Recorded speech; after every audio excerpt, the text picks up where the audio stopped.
Hi, I'm Chelsea. And I'm Sophie, and we are here to help guide you to the why behind your wellness why. Come join us on our journey.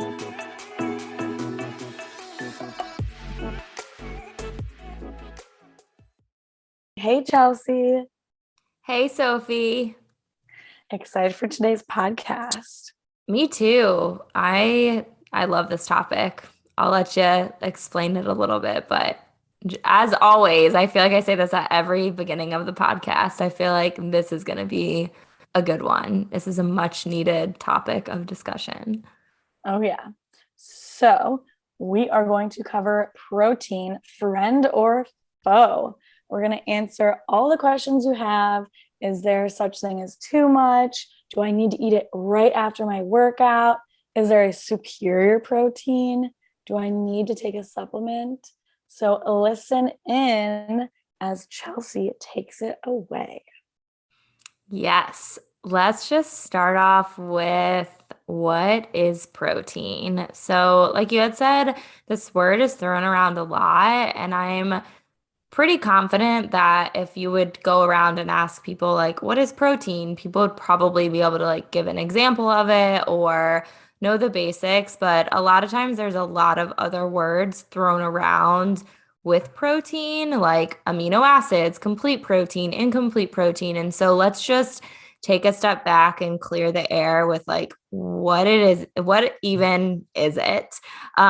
So protein is one of the three macronutrients. So there's three macronutrients. Macro means big, so our big nutrients that our body needs.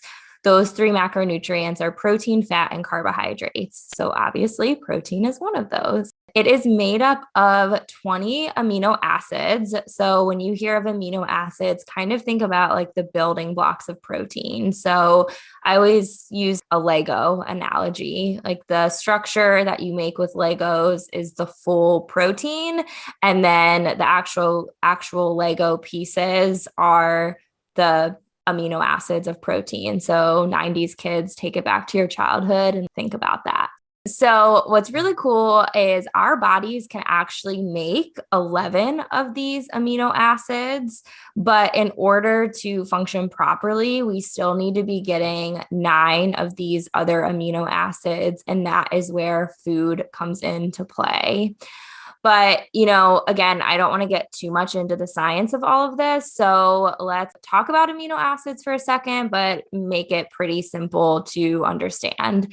So these 9 amino acids that I'm talking about, they are the 9 amino acids that our bodies cannot make. And so when you hear the term essential amino acids, that is what it means. It is these 9 amino acids that our bodies cannot make. And then the additional amino acids are the ones that are considered non-essential because our bodies are already making them themselves. And depending on what amino acids are in each protein, that's how they're considered complete or incomplete, which I'll get to in a second, but I'll pause for a second and see if you have any questions about that.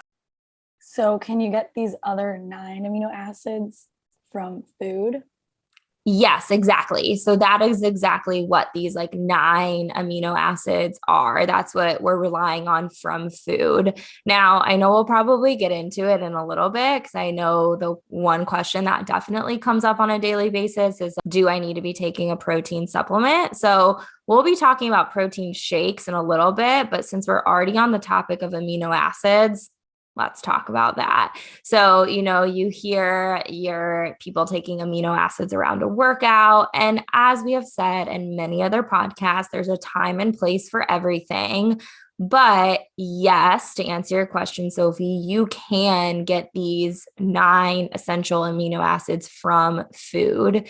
So if you have a well-balanced diet, you can absolutely be getting all of these amino acids from food. But again, depending on your history and your goals and your preferences and your body and your lifestyle and all that type of stuff, there could potentially be a time and a place where you might need an additional supplementation of something. But majority of the time, it is perfectly okay. And you should be focusing getting it on real food, which I'll dive a little bit deeper into down the road too. You heard it here, folks. Yes, yes, yes. Any other questions about the amino acids before I talk about complete and incomplete proteins? No, but I'm just so glad you said what you said because I feel like that's all over social media. People always ask me like pre-workout, post-workout, should I be taking things? And I'm like, well, Chelsea would say probably not. So, Yeah, yeah. A lot of times when we take supplements, like I said, I'm not against supplements. There's definitely always a time and a place for them. I'm not against them by any means, but we always want to think about the big picture of everything. So I was going to talk about this in a little bit, but again, it kind of goes into play with what we're talking about now is like something like salmon or really any type of food. I'm just going to use salmon as an example. So, salmon, you're going to be getting your protein, you're going to be getting amino acids, but you're also going to be getting things like omega-3 fatty acids, which helps to reduce inflammation and lower blood pressure and decrease risk factors for other diseases. And the list goes on and on and on. And there's actually so many other benefits to something like salmon that I won't take the time to go into. So, again, when we're eating real food, you're not only getting that one thing, you're not only getting those amino acids, you're not only getting that protein, you're getting so many other benefits. And a lot of times, those other nutrients and benefits work together to then help your body digest them, absorb them. Again, this could go into a whole nother tangent of topics. So, when you're doing something like a supplement, you are probably going to be missing out on all of those other nutrients. So, yes, if you are getting those nutrients from other food and you just need more, or again, like someone like a vegetarian or a vegan or someone with a food allergy or someone with a medical condition, there's always a time and a place for something, but we really want to try to be getting it from food if possible and then supplementing it as needed. And always, always, always work with a professional when taking supplements because supplements are not regulated and not all supplements are the same. So, again, supplements are very expensive and you're probably spending a lot of money on things that maybe you're not even getting benefit from. So please work with a professional, preferably a registered dietitian who is well qualified to help you figure out what supplements are helpful to you. perfect. Okay, so I know we have a lot to talk about, so I'll just answer the complete protein and incomplete protein really quick.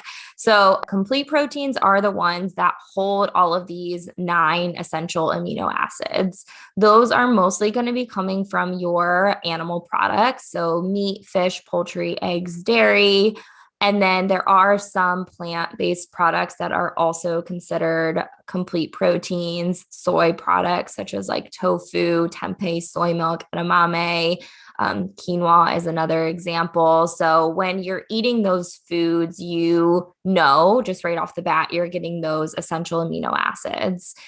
Other proteins, other plant-based proteins, so like beans, legumes, nuts, seeds, other types of grains, even though they are a protein, you're not getting all of those amino acids. So, am I telling you you have to only be getting complete proteins? No, I'm just saying to ensure you're getting all of the amino acids our body needs, just eat a variety. So, especially for people who are vegan or vegetarian, you want to be eating a variety of those plant-based foods to ensure that you are getting all of the different amino acids that your body needs.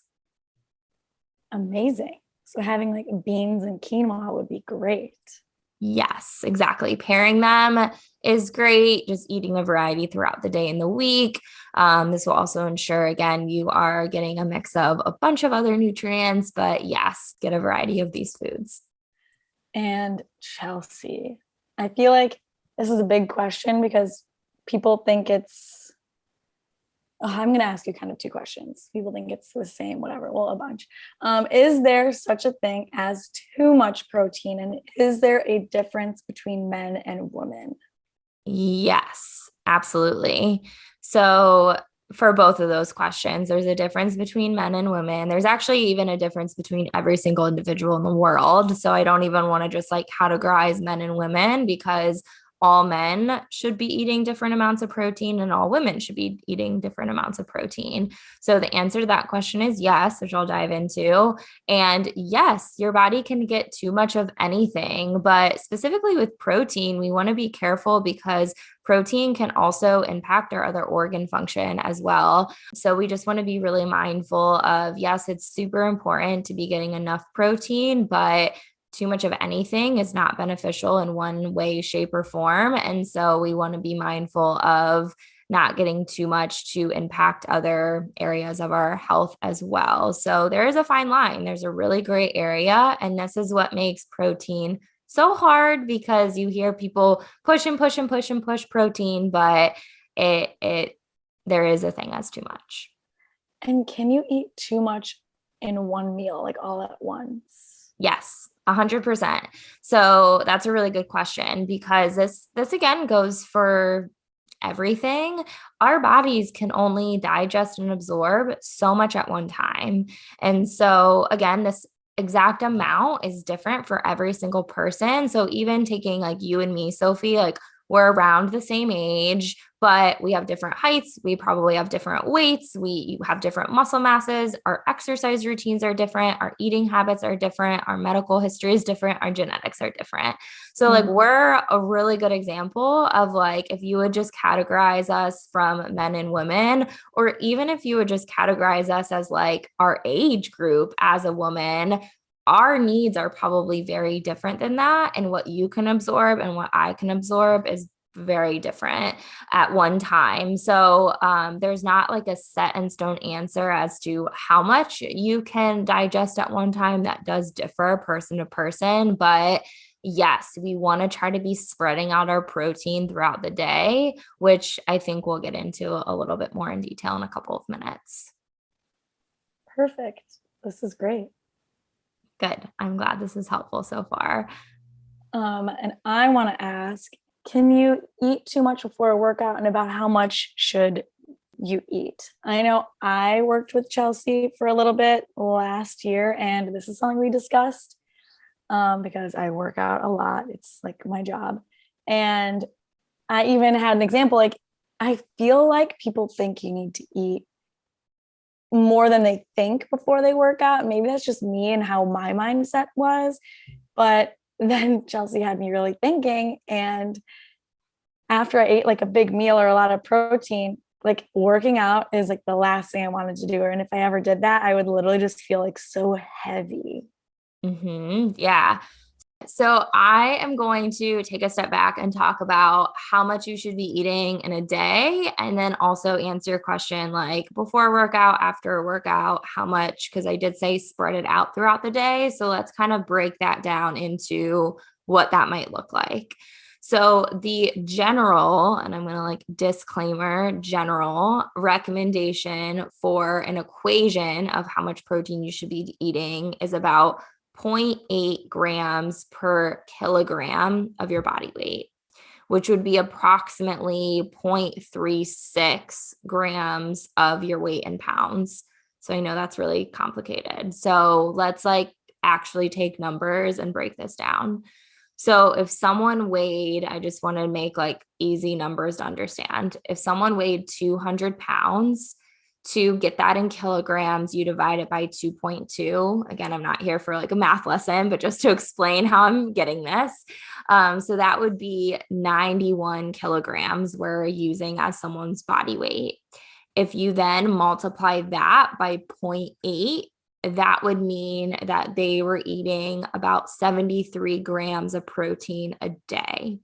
So again, from the general recommendation, just to break that all down, based on the general recommendation for protein, if someone weighed 200 pounds, based on that equation, they would be eating 73 grams of protein per day. However, you're making a face, Sophie. Tell me why you're making that face. I know exactly what you're thinking. That's nothing. Yes, I know. That's yes. Coming from the fitness industry, what do you know off the top of your head? Like, what do you usually hear how much you should be eating? Oh my God. People are like, 1.2 grams. And I remember coming to Chelsea because I worked with a trainer, and I'm not throwing like anyone shade or under the bus or anything. And he wanted me eating more protein than I weigh. So yeah, like the 1.1 or 1.2. And oh my God, I was force feeding myself and it was miserable until I got used to it. But like it was a lot. And because he had me track and I was eating about 72, I tracked for like a couple weeks. And then I slowly upped it to like 120. And then it's funny, then I started working with Chelsea and she did my macros and she was like, sister. She was like 93 grams. And like based on your goals, your weight, everything, Chelsea's done my RMR. She knows my body. Like, so that it was interesting. And like that's me not force feeding, but like, making sure I'm eating enough. And Mm-hmm. I know we talk about numbers and data. I have a food scale and I don't use it for every meal or all the time, but me personally, because again, you can develop a bad relationship, but I use it for when I measure my protein to make sure I'm getting enough. Yeah, yeah. So adding it in versus taking it away, which we are all for, trying to focus Yes. on like adding things in versus restricting yourself. So yeah, that's a great example. And like I said, so well, I guess two things. So you're throwing around like the 1 gram to 1.2 grams. So again, that's what I heard a lot when I worked in the gym too. Yes. But a reminder, like that equation that they're using in the gym is for pounds. So this equation that I'm using is for kilograms. So people are saying 1 to 1.2 grams per pound of body weight. I'm saying zero point 0.8 grams per kilogram. And to get kilograms, you divide your weight by 2.2. So this number that's getting thrown around in the fitness industry is over double basically what the generic recommendation is. Now, what I Yeah. will say is that equation 0 0.8, that's the minimum. So that's just for like daily function. So for general organ function, if you're just like wanting just to get your needs for the inside of our body. If you have physical goals, even depending on things like pregnancy, breastfeeding, all of those types of things, that's going to change that number. Another way to get that number is to look at your total calories. So, again, the general breakdown is to be getting anywhere from like 10 to 35% of your total calories from protein. Generally, not always, but generally, if we were to use that equation of 0 0.8 grams per protein of kilogram, that might be lower to that, like on that lower percentage end. So there's definitely room to go above that. Majority, and again, I don't want to like, because every single one of my clients are different, but I would say on average, most of the clients that I work with are anywhere between like 20 to 30% protein.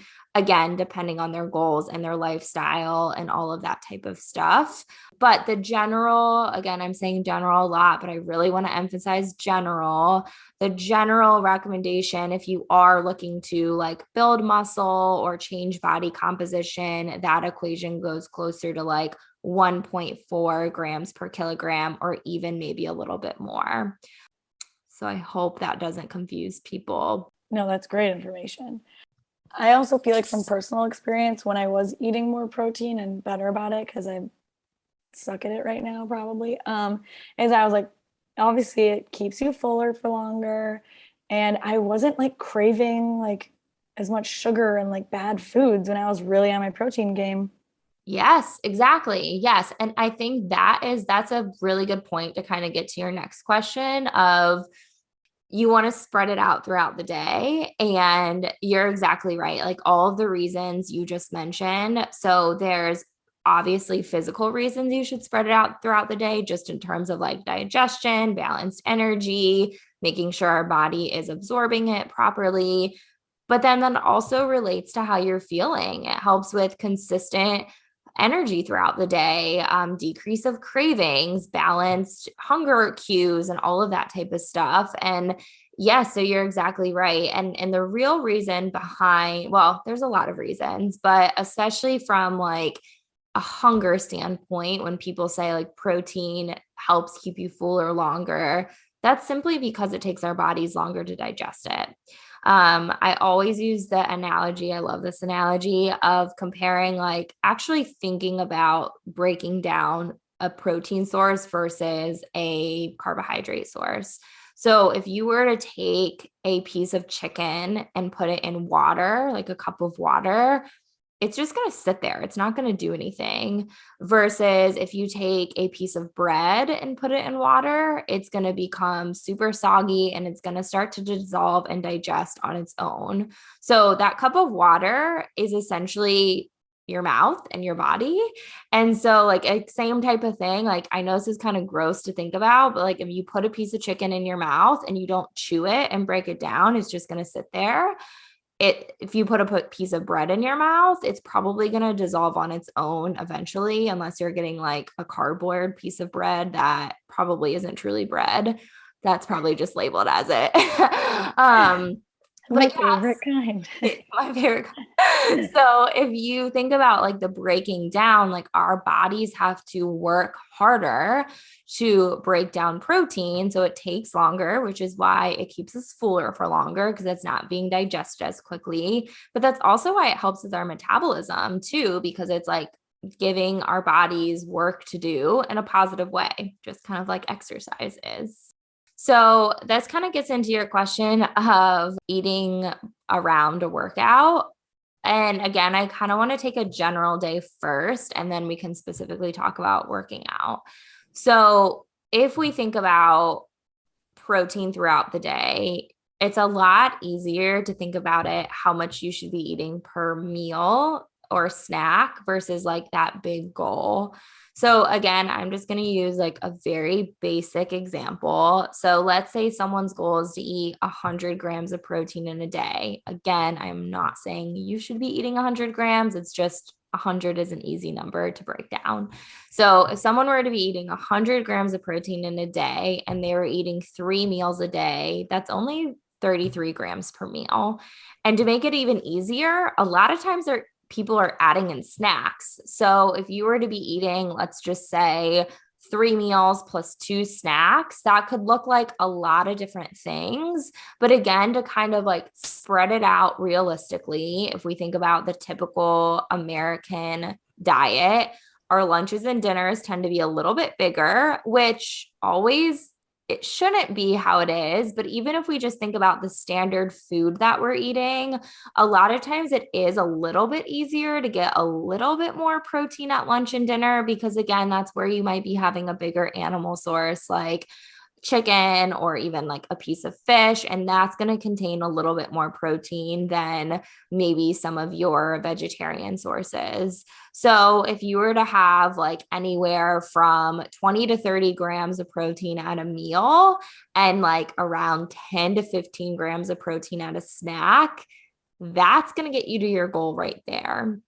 So I do encourage people to kind of think about it like per meal and per snack versus throughout the day, because a lot of times what happens when you think about it throughout the day, that's when what people will do, because I see it all the time and I can even personally relate to this. So again, I'm not throwing anyone under the bus who has done this, but you wait until the end of the day. And then you realize like, oh, like I had, oatmeal for breakfast and I had, I don't know, a salad for lunch, and I had an apple for a snack or a bag of chips. Like none of that has a lot of protein in it. So then you get to the end of the day and you're like, well, I've had about 20 grams of protein and I need about 80 more. And that's when you shove a protein shake in and you're not giving yourself any benefit to all of that. So please, please, please break up your goal. Think about it per meal. It's going to mentally make it a lot easier. And just to like give a good example, like I said, around 20 to 30 grams at a meal. So if you're thinking like breakfast, like that's super hard. Okay, 2 eggs, that's 12 to 14 grams right there. Add in a piece of bread. If you're getting like a sprouted grain bread, that's going to have a couple of grams there. Greek yogurt, depending on the brand, those little individual containers have anywhere from 10 to 20 grams. So again, you can make so many choices that's within that 20 to 30 grams. And if you need help with that, that is what I do. Hit me up.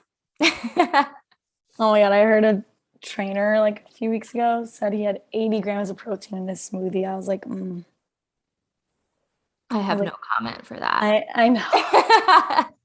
Me either. Also, like, I don't even understand. Like, I'm not even going to get into that. My digestive system, if I did that, I'm going to bear everyone under listening to what would happen because that would, yeah. But yeah, so that's what I will say about that. And now finally getting into the workout, because I know that was like the first question you asked. But so actually, before a workout, it's okay to have a little bit of protein, but kind of like I was saying, and that's why I wanted to explain all of the foundational stuff first, because if we think about again the digestion of protein takes longer to digest. It's also not used as an energy source. So if you have ever struggled with low energy during a workout, cramping during a workout, nausea during a workout, reassess your protein that you're eating beforehand. Same with fat. So prior to a workout, if you can tolerate having protein before a workout, it's okay. But I really encourage that pre-workout snack to be more carbohydrate based. So I always say protein should always be like the what's the word I'm trying to think of? Like I guess I should say it backwards. Carbohydrates should be the base of the snack. And if you do have protein or fat, it can be like in a whatever what accompany it. I don't know, whatever word I'm trying to Yeah. say. You know what I'm Like trying a to banana and some peanut butter, say. toast with a little peanut Yes. butter. Exactly. So that peanut butter is going to give you the protein and the fat, but it's not like you're just eating a jar of peanut butter. Your base of your snack is a banana. So if you're having like a huge protein shake that's literally just protein powder and water before a workout, no. If you are just no. If you're eating just like a whole thing of eggs before a workout, throw in some bread in there, get some carbohydrates in there. I promise you it is going to help. Again, to answer your question of like how much should I have before a workout? It's okay to have some, and every person, some people might be able to digest a lot of it. But on average, we want to make sure that pre-workout snack is more energy focused, which brings in carbohydrates. After workout is when we, of course, want protein. What do you usually hear around a workout and eating protein? Tell me a little bit about what you hear. I mean, everyone talks about like that 30-minute window and you like need to get it in now. I always say we want to look at big picture. So why do people say that we should eat protein after a workout? For They, muscle recovery, yeah, muscle repair? And that is true. That is protein can help with both of those things. But again, this is what I see so often is our body is repairing and recovering from a workout more than just those first 30 minutes. If yep. anything, the next 24 hours or 48 hours or whatever that time is that your body's recovering is just as, if not more important than that first 30 minutes. So I will say, if you eat within, I always say an hour, but depending on who you talk to, that number is going to vary. If you do get a good quality protein in within that hour, that recovery process is just going to be a little bit more efficient. So I do encourage eating protein after a workout, but it doesn't need to be again, it doesn't need to be a protein shake with 80 grams of protein in it. It can be that, again, 20 to 30 grams. Some people need more than that. Some people might need less. So again, depending on your workout and your goals. So I do encourage that within an hour if possible. That's just going to make that workout more efficient. But what I see all the time is people will focus so much on that hour that then they forget about the rest of the day. And if you're forgetting about protein the rest of the day, no matter what protein source you had or how much you had after that workout, you're still not getting the most out of your workout because you just ignored the other 23 hours of the day, or obviously we're not awake for 23 hours, but you get what I'm saying with that. Well, yeah. And then that's probably when you're going to be more sore when you don't need to, and then not as good of a workout the next day. Exactly. Yeah. So if it were to come down to it, and again, this is probably going to be a very unpopular opinion, even within health professionals, I personally think that the rest of your day is more important and getting that under control first. Like if I'm working with an individual that someone's like, this is just a lot, like you're telling me I need to eat here and here and here and here and here. Again, like we have to make this realistic with what your goals and your lifestyle are. And it's always about baby steps. So with clients that I work with, we work on the big picture first. Like, what is just your daily habits? Let's get that structure down first. And then once those habits are down, then let's add in, let's focus on really narrowing down that workout routine. And some people might already come with a structured day, and we can dive right into the working out process and all of that type of stuff. But everyone's starting on a different journey. So again, looking at the big picture and your daily habits before getting super nitty gritty. Because if you get nitty gritty first, you're still not going to see the results you want to see. Hate to break it to you. That's what she made me do, guys. The simplest things are usually the most complicated to achieve. And that goes back to our habit podcast. So if you haven't listened to that, go back to that one and listen to it. Yeah, it's like even in the gym, it's like we gotta lay down that foundation and do the basics and have good movement before you can do like anything remotely fancy or like anything that anyone wants to do that they see on the internet, like whatever. Yeah. And how many times do we see in the gym people like doing these, you use the term fancy, so I'll use that term too, like fancy things but like their form is wrong because they don't even have the foundations of a basic squat or deadlift or whatever it might be. Every day and my eyes bleed.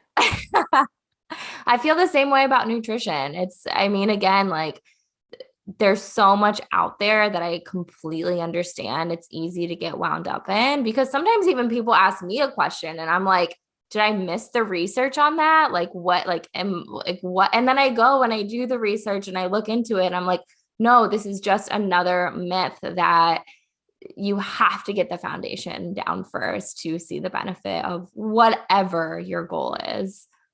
Oh, yeah. So, Chelsea, anything else about protein that you want us to know? I don't think so. I'm sure there are a million other things. So if individuals have a question or I didn't answer something, always feel free to reach out to us. Our Instagrams are in our bio. So that's the easiest way to get in touch with us. And yeah, am I missing anything from your end? Any burning questions that I didn't answer? So, friend or foe, you didn't answer. A friend, of course, but it can be a foe. And oh, yeah, that's just like anything, the wrong types, not enough, too much. Yeah. So yeah, but all food is a friend in my eyes. Oh my God. I mean, I'm about it. Well, thanks for listening, Sophie. Do you want to tell a food for thought? So I want you to, again, either journal, talk with friends, or even track maybe your protein that you have for a week. Include a weekend in that. I know Chelsea likes to include weekends. And maybe just see where you're at and what you think, how you feel. See if you spread it throughout the day.